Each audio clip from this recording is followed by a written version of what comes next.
Good morning to all. This is class 8, chapter number 19, National Movement and Independence from Social Study Textbook.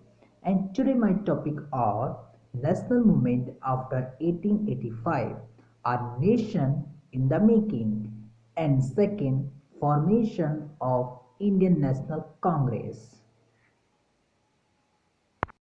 इस chapter के माध्यम से आज आप समझेंगे कि formation of Indian national Congress means Bharat में नेशनल यानी इंडियन नेशनल कांग्रेस की स्थापना कैसे हुई और उसमें कौन कौन से लोग सम्मिलित थे। Now national movement and independence the revolt of 1857 was a turning point in history. The period after the revolt witnessed major changes. India came directly under the British crown to prevent the occurrence of another such as revolt. The British introduced that divided and rule policy. But now the Indians that their welfare was not a matter of concern for the British government. This gradually led to feeling of nationalism in the Indians. जैसे कि आप यहाँ पर national movement and independence को समझ रहे हैं, जैसे कि आप जानते हैं the revolt of 1857 was a turning point in history means आपने पढ़ा है कि 1857 की क्रांति में आपने देखा कि भारत के अंदर ये क्रांति के बाद राजनीतिक व्यवस्था में उलटफेर हो जाती है। इसके बाद आप देखते हैं कि भारत की जो राजनीतिक व्यवस्था होती है वो काफ़ी परिवर्तन देखने को मिलती है। आपने देखा था कि जब रिवॉल्ट ऑफ 1857 मीन्स 1857 की क्रांति चल रही थी तो उस समय भारत का जो राजा था उनका नाम बहादुर शाह तृतीय था। उनकी मृत्यु के बाद भारत परिवर्तन देखने को मिलती है। उस समय भारत की जो राजनीतिक व्यवस्था थी वो अस्त व्यस्त हो जाती है और संपूर्ण भारत पर लगभग पूरे भारत पर ब्रिटिश शासन अधीन कर लेता है। और इसके साथ ही साथ to prevent the occurrence of another revolt to British introduced divide and rule policy means अंग्रेजों ने इसके बाद जब 1857 की क्रांति हुई तो लगभग संपूर्ण भारत पे कब्जा यानी कि अधीन ब्रिटिश शासन की हो गया। अब भारत की कुछ ऐसे भी रास्ते जहाँ पर राजा शासन करते थे तो अंग्रेजों ने क्या किया डिवाइड एंड रूल पॉलिसीज मतलब राज्य करो मीन्स फूट डालो और शासन करो की नीति लाया।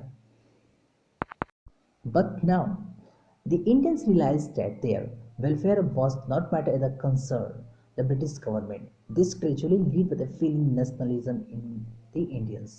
मतलब अब इंडियंस को यह महसूस होने लगा कि जो ब्रिटिश शासन हमारे साथ जो डिवाइड एंड रूल यानी कि राज्य करो या फूट डालो शासन करो की नीति जो कर रही है वो अच्छा नहीं है और हर भारतीयों का विश्वास और हर भारतीयों के अंदर अपने देश को आज़ाद कराने के लिए एक नई धारणा पैदा हुई जिसका नाम था राष्ट्रवाद।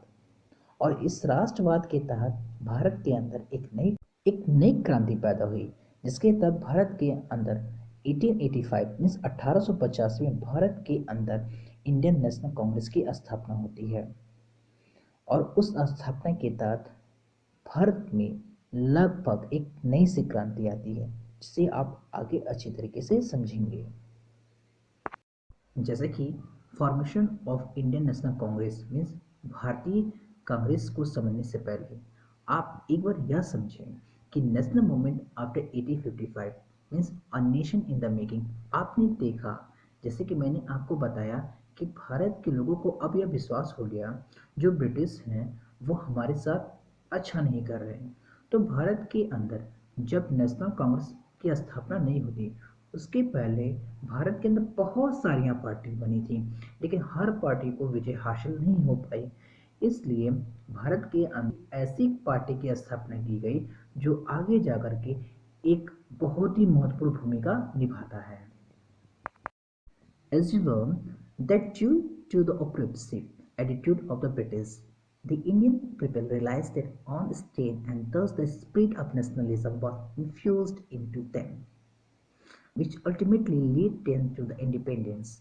From 1885 until we got independence in 1947, there were many such incidents occurred that were aged in memory of history. He will surely study those events which carried off nations towards independence. जैसा कि आप पढ़ चुके हैं कि भारत के अंदर जब ब्रिटिश शासन आ चुकी थी तो 1857 के समय जो भारत के समय जो क्रांति आई थी तो उस क्रांति ने भारत की राजनीतिक व्यवस्था को बदल चुकी है जैसे कि आप यह जान चुके हैं। उसके बाद भारत के अंदर ब्रिटिशर्स ने डिवाइड एंड रूल पॉलिसी लाई जिसके तहत फूट डालो और शासन करो की नीति को लागू किया। इसके तहत भारत के अंदर बहुत सारे ऐसे राज्य थे जो बिखर चुके थे और भारत की आर्थिक और राजनीतिक व्यवस्था बिखर चुकी थी। अब भारतीयों को यह समझ में आ गया था कि ब्रिटिश हमारे साथ अच्छा नहीं कर रहे। तो भारत में नेशनल कांग्रेस यानी कि भारत के अंदर 1885 से पहले भारत के अंदर बहुत छोटी छोटी पार्टियां होती थी लेकिन हर पार्टी को सफलता नहीं मिल पाई। बाद में 1885 जो ब्रिटिश शासन का एक ऑफिसर जिसका नाम एलन एक्टिविन ह्यूम मीन्स ए ओ ह्यूम बोला जाता है, उन्होंने भारतीय राष्ट्रीय कांग्रेस की स्थापना करने में उनका महत्वपूर्ण योगदान है जिसे आप आगे समझेंगे। आप देखेंगे इस चैप्टर में 1885 से लेकर के 1947 तक जब तक हमारा देश आज़ाद नहीं हो जाता तब तक भारतीय राष्ट्रीय कांग्रेस एक महत्वपूर्ण भूमिका निभाता है। और 1885 से लेकर के 1947 के करीब आपने इस चैप्टर से पहले भी पढ़ चुके हैं कि बहुत सारी क्रांति भारत के अंदर होती हैं जो एक भारत के अंदर के लोगों को जागृत पैदा करती है। इस चैप्टर में हम देखेंगे कि formations of political organisations means हम देखेंगे कि 1885 के बाद जब भारत की राजनीतिक व्यवस्था धीरे धीरे बढ़ रही थी अब लोगों के अंदर यह भावना पैदा हो चुकी थी कि ब्रिटिशर्स हमारे साथ अच्छा नहीं कर रहे थे तो कुछ लोगों ने मिलकर के कुछ छोटी छोटियां पार्टियां बनाई लेकिन हर पार्टियों को सफलता नहीं मिली। अंत में भारत में एक नई पार्टी बनती है जिसका नाम होता है इंडियन नेशनल कांग्रेस जिसे आप आगे समझेंगे। Now, the Indians began forming political organizations to discuss their problem and put forward their demands like the Pune Sarvanik Sabha, the Indian National Association, the Modern Mahajan Sabha, the Bombay Presidency Association, and later the Indian National Congress. These associations aimed to empower people to take decisions regarding their country's affairs. जैसे कि आप जानते हैं the revolt of 1857 was a turning point in history. जैसे कि आप पढ़ चुके हैं भारत के इतिहास में 1857 की क्रांति का बहुत महत्वपूर्ण योगदान था क्योंकि इस क्रांति के बाद संपूर्ण भारत पे लगभग ब्रिटिश हुकूमत में चली गई थी। भारत के लोगों को कुछ अधिकार थे जो ब्रिटिश हुकूमत से नहीं मिल पा रहे थे। इसी अधिकार को पाने के लिए भारत के अंदर कुछ सार्वजनिक संगठन बनाए गए थे। For example the Poona Sarvajanik Sabha, the Indian National Association, modern Mahajan Sabha, Bombay presidency association और बाद में एक बनता है इंडियंस नेशनल कांग्रेस। जैसे कि मैंने आपको बताया इंडियन नेशनल कांग्रेस से पहले भारत में कुछ छोटी छोटी पार्टियां थी लेकिन हर पार्टियों को सफलता नहीं मिल पा रही थी। बाद में एक ब्रिटिश गवर्नमेंट जो रिटायर्ड था जो ऑफिसर थे उन्होंने इंडियन नेशनल कांग्रेस की स्थापना कराने में काफ़ी महत्वपूर्ण योगदान देते हैं जिसे आप इसमें समझने वाले हैं।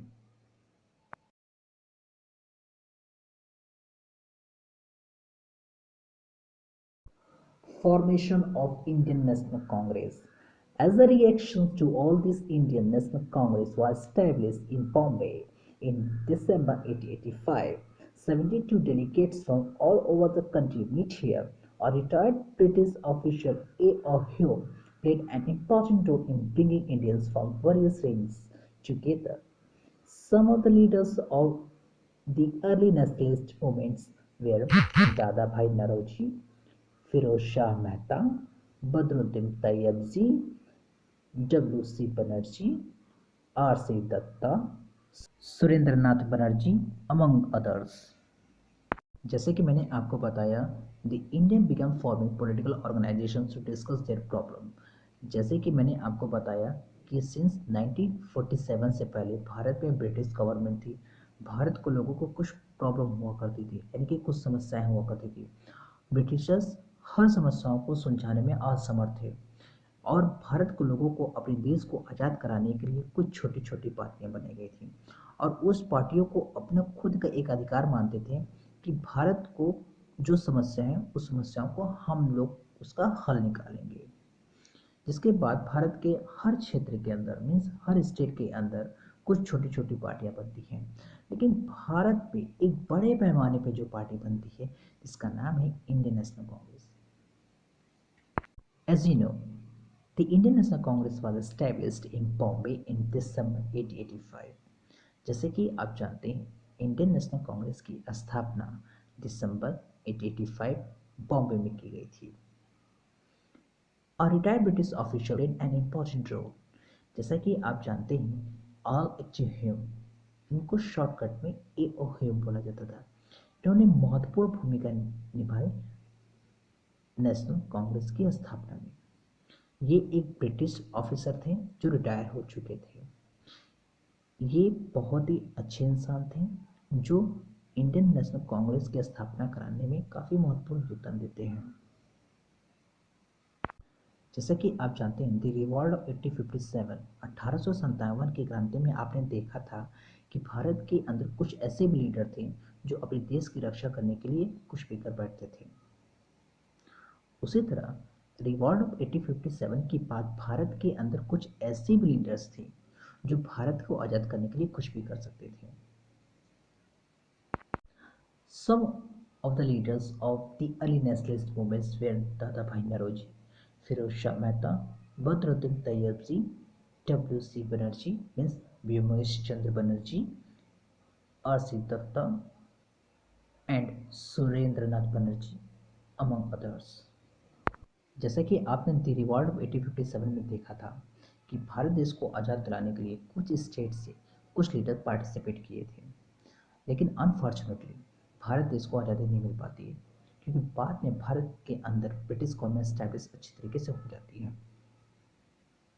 भारत के कुछ ऐसे आंदोलनकारी भी थे जो भारत की रक्षा करने के लिए छोटे छोटे पार्टियां बनाई थी, लेकिन मैंने बताया कि भारत देश को सिंस 1885 में जब इंडियन नेशनल कांग्रेस एस्टैब्लिश्ड हो चुकी थी बॉम्बे में, तो कुछ आंदोलनकारियों ने उसमें पार्टिसिपेट किया जो मुख्यतः उनके नाम इस प्रकार है दादा भाई नौरोजी जी, फिरोज शाह मेहता जी, बद्रुद्दीन तैयबजी जी, भीमेश चंद्र बनर्जी जी, आर.सी. दत्ता जी, सुरेंद्रनाथ बनर्जी जी और बहुत सारे ऐसे नेता थे जो इंडियन नेशनल कांग्रेस में पार्टिसिपेट किए थे। Students, part first is finished and next video you will be study formation of Muslim League 1906. Thank you.